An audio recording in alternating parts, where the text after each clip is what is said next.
Chapter 29, Dictatorships and the Second World War. This chapter is going to take us from basically the beginning of fascism and communism in the Soviet Union, Italy, and Germany, up through the 1930s and the start of World War II, up to the end of World War II. Section 1 is called Authoritarian States. One more thing, this chapter is set between the years 1920 and 1945, so you'll want to write those down at the top of the outline so you know what time frame we're talking about. A 25-year period, one of the most important 25-year periods in the history of Europe, no doubt. So the first section, called Conservative Authoritarianism, sets up two different kinds of strong governments that we have studied or will study in this class. The first one they call conservative authoritarianism, and it's really old-fashioned, and it's the kind of strong governments that we spent most of this year already studying in the past. So the examples being Catherine the Great, the absolute monarchs like the Romanovs, you might want to write down. The Romanovs, the Habsburgs, Louis XIV of France, Peter the Great. These types of leaders we would call conservative authoritarianism. They relied heavily on government officials and their bureaucracies to carry out policies. Remember the intendants from Louis XIV's France. Even going back to the new monarchs, they used new government bureaucrats from the middle class. Remember that? To control and carry out their policies. They relied heavily on police forces, police departments, sometimes secret, sometimes not so secret. And their armies. They relied on their armies to keep power. Here's some other things you can add to this on this list. This version of government wanted your public conformity. They wanted you to publicly obey the laws and publicly support the monarch. They wanted your tax dollars. They wanted you to pay taxes. They wanted you to be the right religion. So you can even go back to somebody like Queen Elizabeth I of England, who made people say publicly that they were in the Church of England, but then privately they could do whatever they want. So the limits on this is that it wasn't total, it wasn't complete. There was no desire to control people's private beliefs, private behavior, just public. And this is the difference between this form of government and totalitarianism. It was just limited in what they wanted. Number 4, the stuff in number 4 is not very important. I would not worry about that. Go ahead and cross that out. Number 5, the main objective of these historical strong governments is to really just maintain the status quo. Keep power, not oppress every last bit of someone's life, but just hold on to power and keep things going as they were. The new form of government introduced in the 1920s is going to be known as totalitarianism. And there are 3 main examples of that: the Soviet Union, Germany, and Italy. And the objective of totalitarianism is right in the title: total control over the masses of people. And there are 3 types of it. The Soviets in the Soviet Union were communist, as you know. The Germans' version of totalitarianism is known as Nazism, and the Italian version is known as fascism. Now, it turns out that the Germans and the Italians both liked that word fascist. So Nazi Germany and Italy are both considered fascist, but then there's communism as another example of this. These are all, in theory, different philosophies, different types of government. Communism is supposed to be about workers and the proletariat rising up, and that there wouldn't be government, and that all people would work in common, and there wouldn't be one leader. But in reality, all 3 of these ended up looking very, very similar, and they're all considered totalitarianism.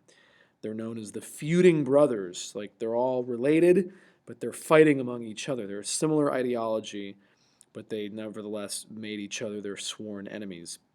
These are like different brands of totalitarianism. There's a left-wing version, and that's communism, and then there's a right-wing version, and that's fascism and Nazism.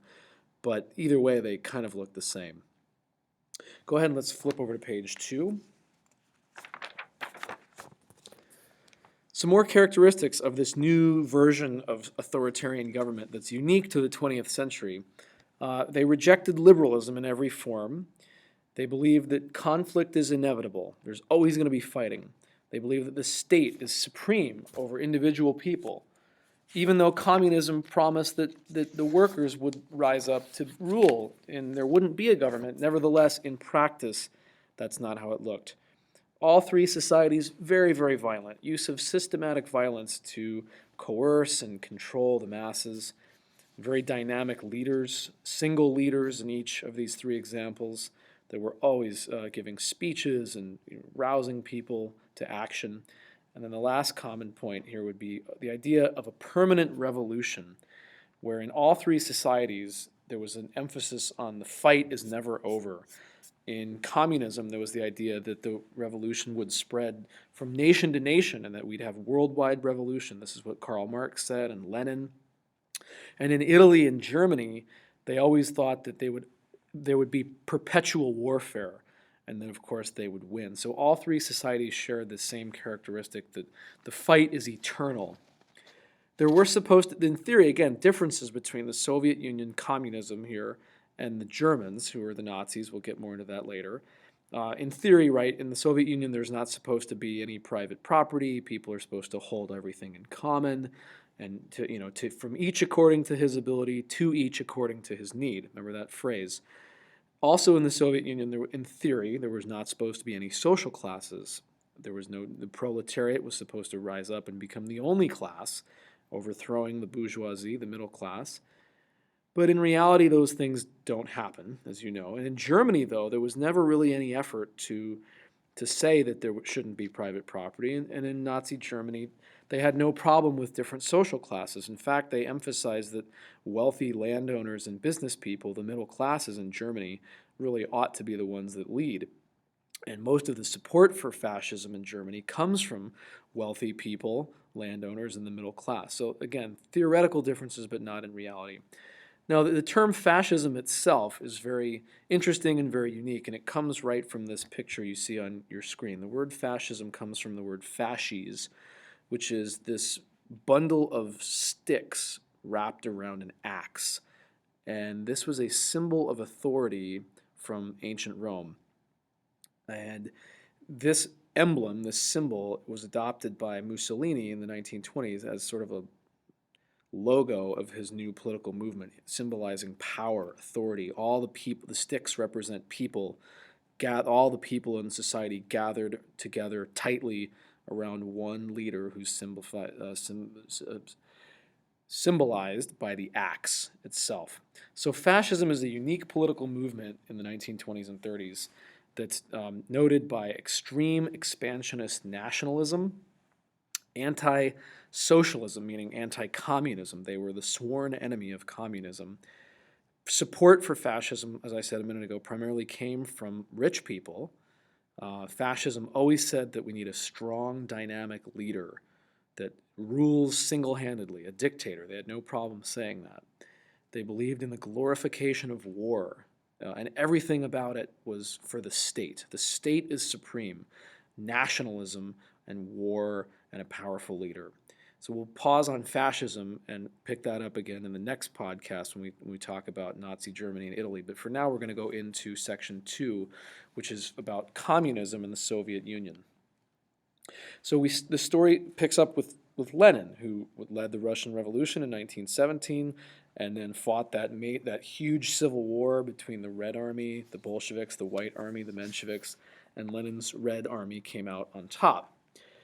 The goal in the Soviet Union, which they renamed, by the way, it used to be Russia, and then in about 1921-22, they decided to rename the country the Union of Soviet Socialist Republics, the USSR.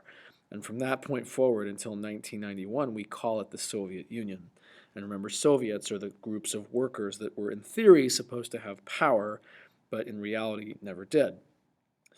In the Soviet Union, it's revolution from above.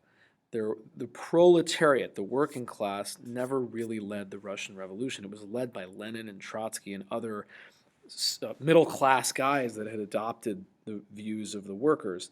And so there really wasn't a powerful group of peasants ready to take over the government. So revolution in the Soviet Union comes from the top down, and it's imposed on the nation, a lot of times against the will of the people, as we'll see. And the goal was always total transformation of society. From the beginning, they said, we're going to make a new society with new views of the world, new attitudes, new loyalties, a new socialist humanity. They never really minced words with that. So right after World War I, the country was destroyed. The Civil War and the First World War itself had just completely destroyed Russia. And the Bolsheviks had won the Civil War, but the country was in ruins. There was no food, there was drought, there was famine. 50 to 90% of the population was starving. Industrial output was down.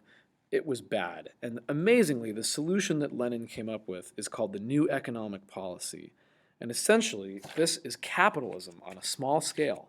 He knew that the country needed to recover, and he knew that capitalism is the way to do that. And so even though he was a sworn Marxist, for several years he allowed people to own some businesses, to own some land, to make money, to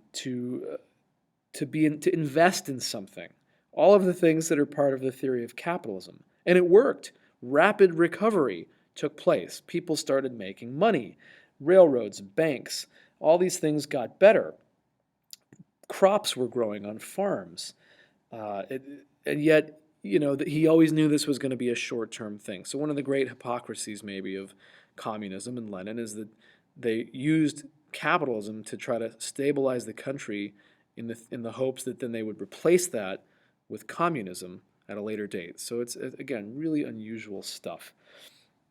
Let's go ahead and finish that section and turn over to page 3.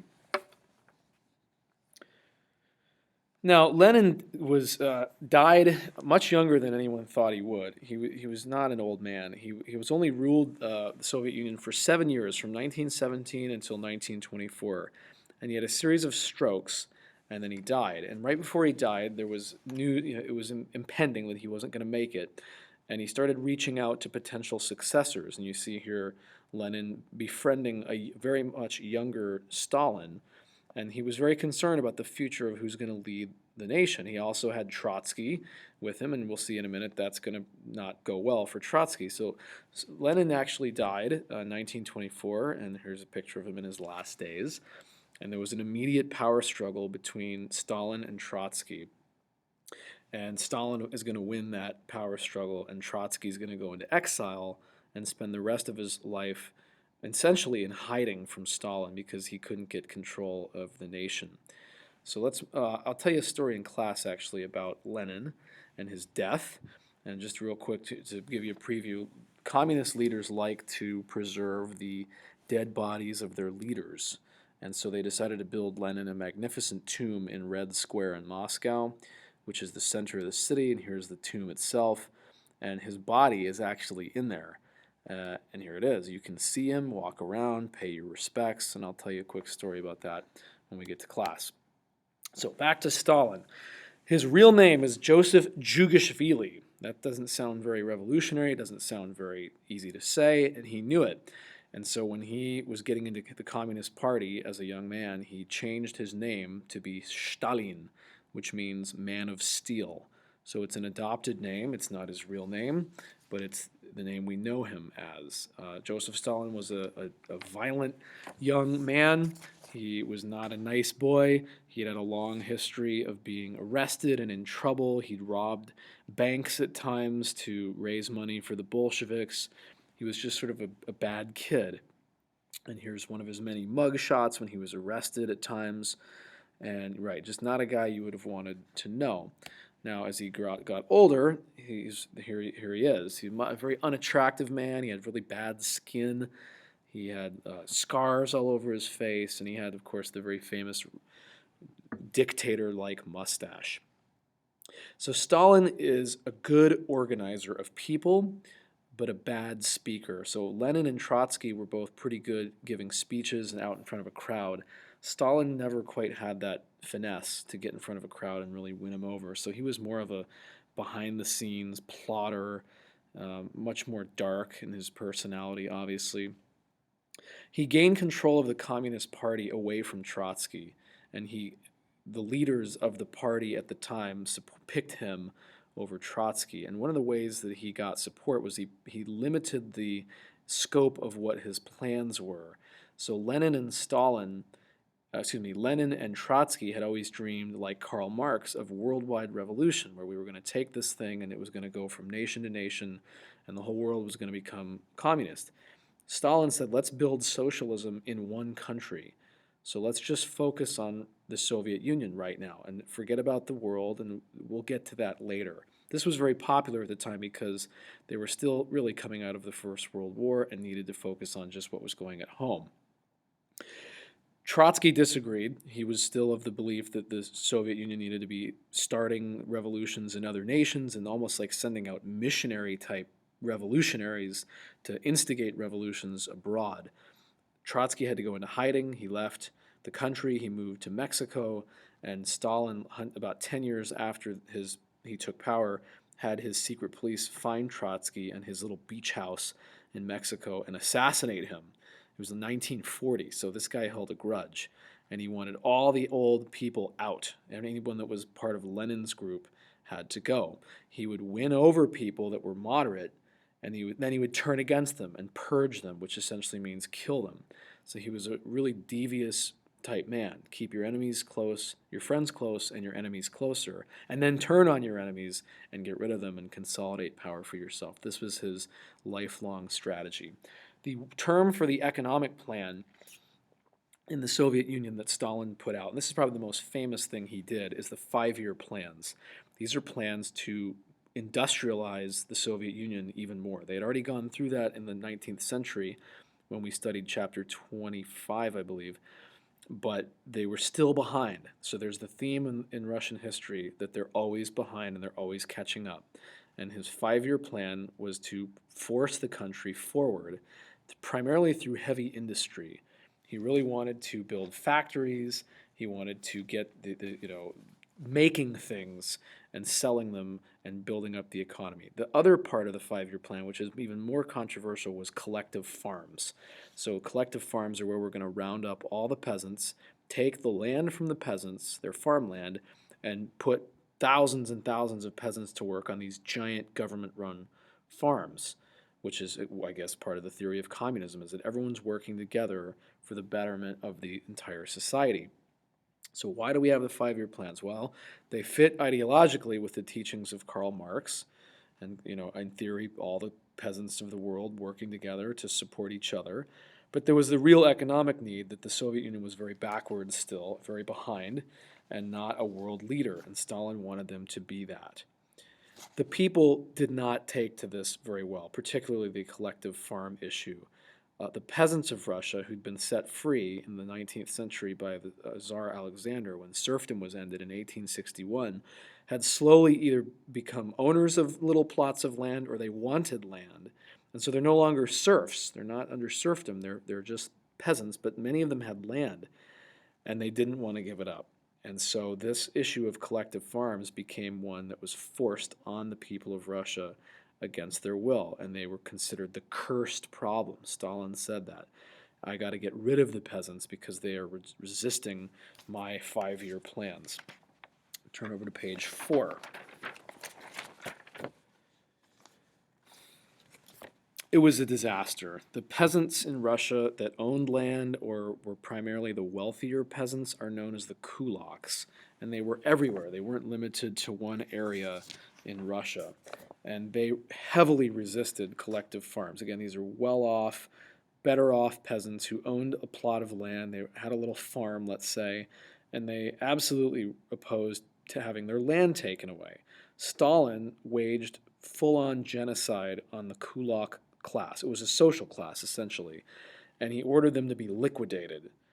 And this is a horrible part of Russian history. 10 million kulaks, peasants, were slaughtered one way or another on Stalin's orders, whether it was through work camps, moving to Siberia, through starvation, or just simply through execution. He liquidated an entire social class that had resisted his plans. other parts of the country where there was resistance, like in the Ukraine, a lot of the peasants there refused to be on collective farms, or they would burn their own land at times rather than give it to Stalin, or they would slaughter their animals rather than turn them over to these giant new farms. Anybody like that, as punishment, Stalin imposed a man-made famine on the Ukraine. He said he made them produce extremely high levels of food that he took, and then he did not allow food to be kept or brought into the Ukraine. So on Stalin's orders, another 6 million Ukrainians were essentially starved to death by not being allowed to eat enough food because some people in the Ukraine had resisted the 5-year plans. So 16 million dead Russians, and it's barely 1930. Stalin's only been around for about 5 years at this point. Just incredible stuff. Insanity, as I said in the notes. The impact of collectivization is considered the second serfdom. It's back. Serfdom was eliminated in 1861, and essentially it's brought back under Joseph Stalin. Any peasant that just even quietly resisted, or it was futile. There was no, it really was not possible to resist this. 93% of families in Russia were affected by collective farming. It touched almost everybody. So the success of the 5-year plans, they were not successful in collective farming. There was too much resistance, even with the mass slaughter of people. It just simply didn't produce. It was inefficient, and no one ever really supported it. So the efforts at collective farming were kind of a failure. The part that did work is the industrial stuff, the factories, that part, the heavy industry. There was incredible success in that side of the 5-year plans. There was 4 times growth in 9 years, which means industrial production increased by a factor of 4, which is just incredible in 9 years. At tremendous sacrifice, actually. This was just all hands on deck kind of a situation. To make this happen, the Soviets rounded up entire villages of people and would uproot them and forcibly move them to other parts of the country where the factories were. So forced migrations were a part of the 5-year plans. Very, very interesting. The last part that made this work so successfully is that the Russians hired a lot of foreign engineers to come to the Soviet Union and pay them a high wage and teach them how to run factories and how to be industrialists. And a lot of Americans in 1930, 31, 32 were sympathetic to communism because our own country was in the Great Depression. We weren't sure we were going to get out of it. And a lot of college-educated people were looking at other models in the world as possible solutions to our own problem. And there were quite a few American engineers that were willing to go and sort of see what life was like in the Soviet Union and help them in the effort and the thought that maybe that's something that we ought to do back home as well. The last section, Section D, is about life and culture in Soviet society. This is the part that's really maybe the scariest of all, when they flat out said our goal in society is a new kind of human being. We want to be, re-engineering mindsets, a cultural revolution, you could call it brainwashing, all at the same time. And yet, there was never a real improvement in the standard of living for most Russian people. Despite the success in most of the 5-year plans, life was always hard. There were always shortages of food. There were always shortages of clothing. People's housing conditions were never very good. Often there were 4 people living in every room in a house. So their quality was terrible. It was like living in squalor, like living in the Industrial Revolution in Manchester in the previous century. These kind of things were happening here in Soviet Russia. The only people that managed to have a pretty good life were really technically skilled people, like the engineers in Russia. There was this upper class of people, technical experts, who always were paid better, always were treated better. And so there was never an equal opportunity social life as communism promised. There were always this upper class that had a better life, and they would have a few houses at a time. But most of the people in Russia were constantly experiencing shortages and just real struggle all the time. Now, the one thing that everyone in the Soviet Union did get, and this is what they promised, and part of communism, is that everyone got a pension when they got old, sort of like Social Security. Everybody had free medical services in the Soviet Union, medical care, free education for all. Daycare centers were provided by the government. Now, that was an underhanded motive because they were trying to take the children away from parents to indoctrinate them as the next generation. There was really no unemployment in the Soviet Union. Everybody had a job, and it was just, but at a tremendous cost, right? This was not just a peaceful transition. Turn to page 5. The impact on women in the Soviet Union was really quite remarkable. Socialism promised equality between men and women, and they delivered it. Absolutely equal men and women. They didn't take into account any physical or biological differences between men and women. They said, we are all human beings, and everything we do is equal, including hard work and suffering. And they put women into factories right alongside men that were very dangerous. It was just they did not account for gender differences at all. They encouraged divorce in the Soviet Union. They encouraged and legalized abortion to limit the number of kids. And one of the reasons for that was that they wanted women to get back into the workforce as quickly as possible, back to work. We simply didn't want women were not really permitted to stay at home with their children. Most women had to work outside the home. I guess on a positive note, many women became engineers, they became doctors. Here's a statistic for you. By 1950, 75% of all doctors in the Soviet Union were women. A lot of engineers were, and this was at a time in America where it was really unusual for a woman to even go to college, much less become a doctor or an engineer or something very, very skilled like that. So equality in professions, but also equality in the suffering as well. The culture of the Soviet Union, completely controlled, thoroughly controlled by propaganda. Here's a famous propaganda painting of Stalin. He wanted everyone to think he was like a kind old grandfather. Send me your children. I'm Grandpa Joe. He would call himself that, when in reality he was a homicidal madman. Nevertheless, the propaganda continued. They declared that they were going to be engineers of human minds. They rewrote history constantly to promote only the positive. The evil people in Russian history, like Ivan the Terrible and even Peter the Great, really were rewritten in the textbook so that they were just forerunners of what was to come. They were great. They almost were considered communists, but long before there were ever communists. So they completely reoriented and restarted the culture. Stalin had what's called a cult of personality around him, which means that the people worship the leader. Everything he does, they follow.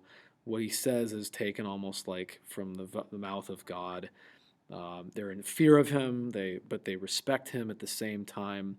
This is typical of dictators, particularly in the totalitarian era, to develop a cult of personality where people equate the individual leader with the nation. Stalin is the Soviet Union, and the Soviet Union is Stalin.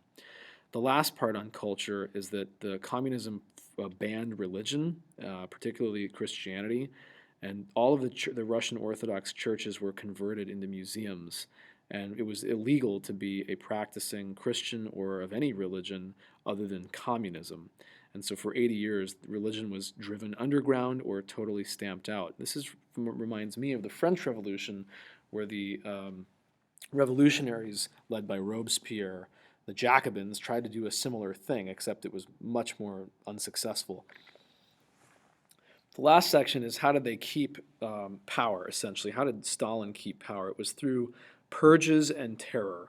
So terror is a theme of French history and a theme of Russian history, and so are these great purges. So purges are campaigns to eliminate supposed enemies, real enemies, or anyone really that he didn't want from within his own political party.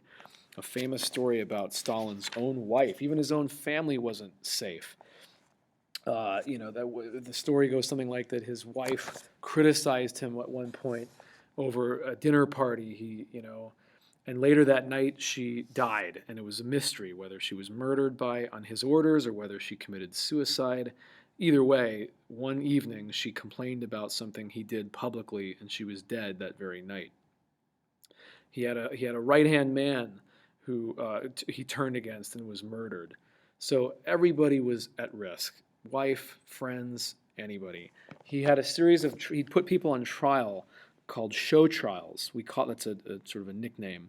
These are basically sham trials where people would be brought up on charges for things they didn't do, and they would be, intimidated. They'd be executed, imprisoned. 8 million people went through a show trial of some kind, whether they were ratted out by a neighbor or a friend or just simply picked up off the street.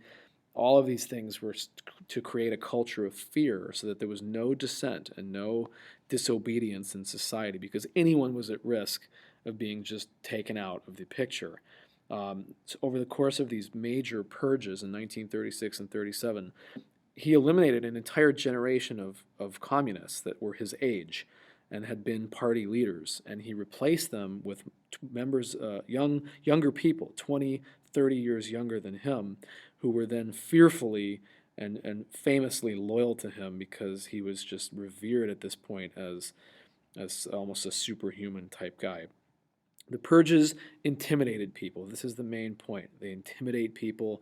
They created a culture of fear where everybody was looking over their shoulder all the time. Very few actual crimes had been committed.